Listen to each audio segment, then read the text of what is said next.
If you've ever bought or sold a home, then you know just how much paperwork is involved. And some of the terminology in this paperwork can get pretty confusing. So in this video, I'll go over 10 common real estate terms that you need to know if you're considering buying or selling a home.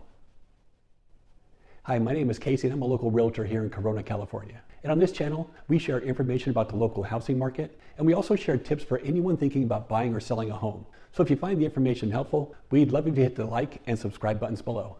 Okay, so let's jump in and take a look at 10 key terms that you should know if you're thinking about buying or selling a home. Number 1, appraisal. An appraisal is a professional analysis used to establish the value of a property. Lenders use appraisals to confirm the home's value to make sure they aren't lending more money for the home than it's actually worth. Number 2, closing cost.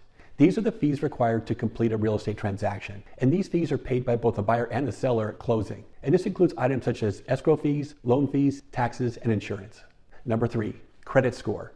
This is a numerical value that ranks a borrower's credit risk based on their credit history. And credit scores range from a low of 300 all the way up to a high of 850. Number 4, down payment. A down payment is a portion of the price of a home that's paid for upfront in cash and does not come from your lender. Down payments usually range from 3.5% to 20% of the purchase price of the home. Number 5, PITI.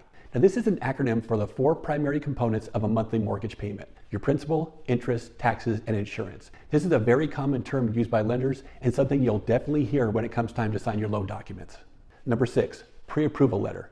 A letter from a mortgage lender indicating that you're qualified for a mortgage of a specific amount. It's also included when you submit an offer to show the seller that you're a serious and qualified buyer. Number 7, contingency. A contingency is a condition that must be met in order for it to be a legally binding contract. So let me give you an example. If a buyer includes an appraisal contingency, then if the appraisal comes in less than the purchase price, the buyer can back out of the sale. Contingencies can include such things as inspections, loan approval, and property inspections. Number 8, mortgage insurance. Mortgage insurance is a fee charged to protect the mortgage company from a loss in the event a borrower defaults on their loan. This insurance is typically required if a borrower puts down less than 20%. Number 9, equity. Equity is the value of your home above the total amount that you owe. So if your home is worth $500,000 and your mortgage balance is $300,000, then you have $200,000 in equity. And finally, number 10, escrow. Escrow is simply a mutual third party that assists with the sale of a property. Escrow will handle funds, handle the paperwork, and coordinate the transfer of the property between a buyer and a seller.